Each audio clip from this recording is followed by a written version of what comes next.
পশ্চিমবঙ্গ দিবস 20শে জুন 1947 সালের 20শে জুন বঙ্গীয় প্রাদেশিক আইনসভায় ভোটাভুটি হয় যে এই পশ্চিমবঙ্গ মানে অবিভক্ত বাংলায় একসঙ্গে থাকবে থেকে পাকিস্তানের সঙ্গে যাবে, না বাংলা দুভাগে ভাগ হবে, কিছু অংশ পাকিস্তানে যাবে, কিছু অংশ ভারতের অন্তর্ভুক্ত হবে। এই নিয়ে প্রাদেশিক আইনসভায় ভোটাভুটি হয় এবং সেই ভোটের মাধ্যমে একটা ঐতিহাসিক সিদ্ধান্ত গ্রহণ করা হয় যে বাংলা দুভাগে ভাগ হবে। একটা অংশ পূর্ববঙ্গ সেটা পাকিস্তানের মধ্যে চলে যাবে, যেটা মোহাম্মদ আলী জিন্নাহ পাকিস্তান আর বাংলাদেশ নিয়ে প্রধানমন্ত্রী হয়েছিলেন। আর এই যে পশ্চিমবঙ্গ যে রাজ্য, এই রাজ্যটা সৃষ্টি হবে এবং ভারতের অন্তর্ভুক্ত হবে। তাহলে এই যে ঐতিহাসিক সিদ্ধান্ত 20শে জুন নেওয়া হয় এবং সেই অনুসারেই রাজ্য সরকার বলে দিয়েছে যে পশ্চিমবঙ্গ দিবস 20শে জুন পালন করতে হবে। কিন্তু এই যে পশ্চিমবঙ্গ সৃষ্টি, এই সৃষ্টির বিশাল একটা ঐতিহাসিক প্রেক্ষাপট আছে। 2 দিন ভোট হয়েছিল, 19শে জুন আর 20শে জুন, এই দুটো দিন। তাহলে এই পূর্ব পাকিস্তানের বিপক্ষে কারা যাবে বা এই পশ্চিমবঙ্গ দুভাগে ভাগ হয়ে একটা অংশ ভারতের অন্তর্ভুক্ত হবে, এই নিয়ে ভোট হয়।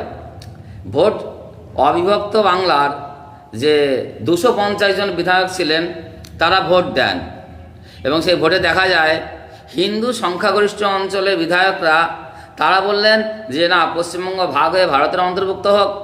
আর মুসলিম অধ্যুষিত যে অঞ্চল তারা বলল না, ভাগ হওয়ার দরকার নেই, পুরো একসঙ্গে থাক।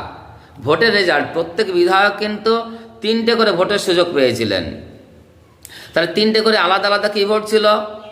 পুরো বাংলা অখণ্ড রাখার পক্ষে 126টি ভোট পড়ে 250 জন বিধায়কের মধ্যে, আর বিপক্ষে পড়ে 90টা। তাহলে তারা কিন্তু রায় দিল যে বাংলা ভাগ করা চলবে না। আর মুসলিম প্রধান অঞ্চলের যে ভোট হয়, সেই মুসলিম প্রধান অঞ্চলের ভোটে বাংলা ভাগ করা চলবে না, সেই ভোট পড়ে 106টা পক্ষে, আর বিপক্ষে ভোট পড়ে 35টা। কিন্তু হিন্দু প্রধান যে অঞ্চল এই বাংলার, সেখানে কিন্তু বাংলা ভাগের পক্ষে ভোট পড়ে 58টা আর বিরুদ্ধে ভোট পড়ে 21টা। তাহলে কি ব্যাপারটা এমন দাঁড়ালো, তাহলে তো বাংলা ভাগ হওয়ার কোনো কথাই ছিল না। কিন্তু মাউন্ট ব্যাটেনের এখানে একটা বিশাল চাল ছিল। মাউন্ট ব্যাটেন বলেছিলেন যে কোনো একটা বিশেষ অঞ্চলের সংখ্যাগরিষ্ঠ অংশ যদি বাংলা ভাগের পক্ষে রায় দেয়, তাহলে এই প্রদেশটিকে বিভাজন করা হবে। তাহলে সেই মাউন্ট ব্যাটেনের সেই যে বিশেষ নীতি, সেই নীতির জন্যই কিন্তু বাংলা ভাগ সম্ভব হয়েছিল। তখন এই যে 250 জন বিধায়ক ছিলেন, তার মধ্যে মুসলিম লীগের 114 জন, কংগ্রেসের 86 জন, কমিউনিস্টদের 3 জন, হিন্দু মহাসভার 1 জন আর ইউরোপীয় 25 জন।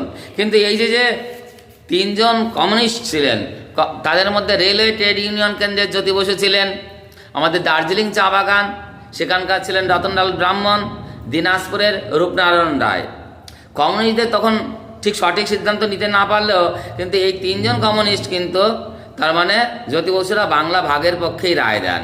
আর সব থেকে বড় অবদান যার, কলকাতা বিশ্ববিদ্যালয় কেন্দ্র থেকে নির্বাচিত ছিলেন তখন সেই 250 জনের মধ্যে একজন ডক্টর শ্যামাপ্রসাদ মুখার্জি।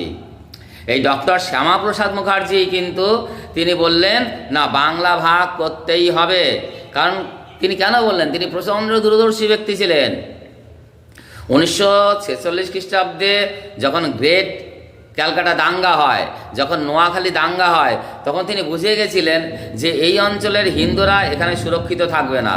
এই হিন্দুরাদের একমাত্র সুরক্ষিত থাকতে পারে যদি পশ্চিমবঙ্গ ভাগ হয় এবং সেই হিন্দু অধ্যুষিত অঞ্চলগুলি ভারতের অন্তর্ভুক্ত হয়, নতুবা এই হিন্দুদের যে নিজস্ব ভূমি, বাসভূমি, সেটা থাকবেই না, এদের অস্তিত্বই বিপন্ন হয়ে পড়বে।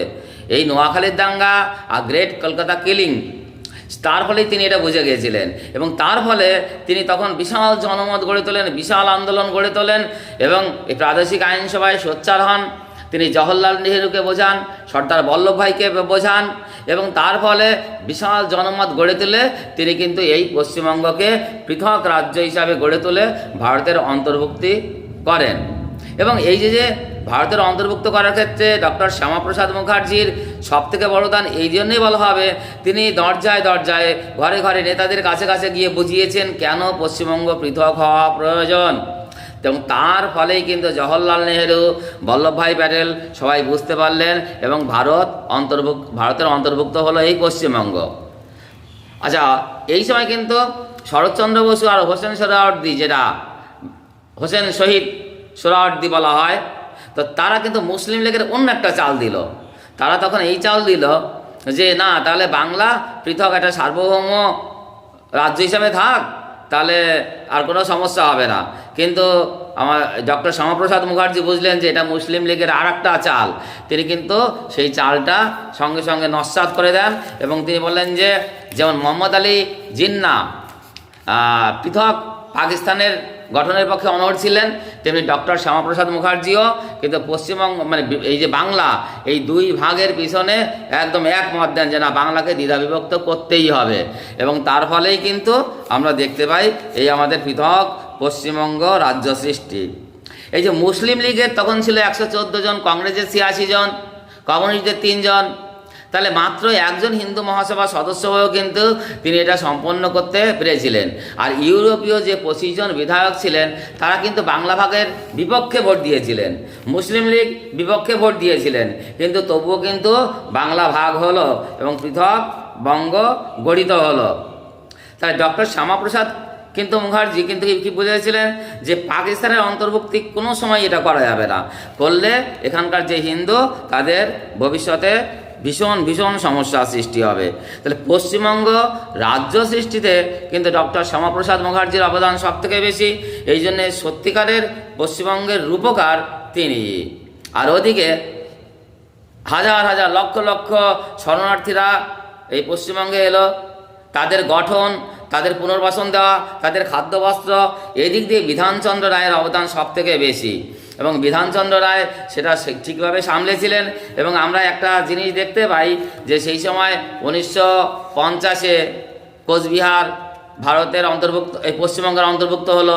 1955-তে চন্দননগর পশ্চিমবঙ্গের অন্তর্ভুক্ত হলো এবং এই লক্ষ লক্ষ শরণার্থী এলো, তাদের পুনর্বাসন, এইসবের দিক দিয়ে বিধানচন্দ্র রায় তখন সামলেছিলেন।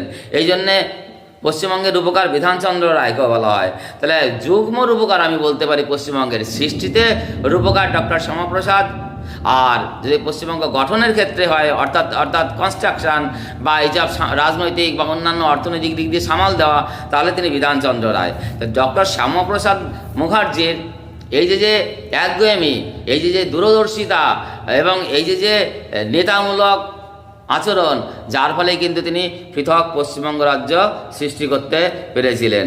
প্রণাম জানাই ডক্টর শ্যামাপ্রসাদ মুখার্জিকে এত দূরদর্শিতার জন্যে। থ্যাঙ্কস।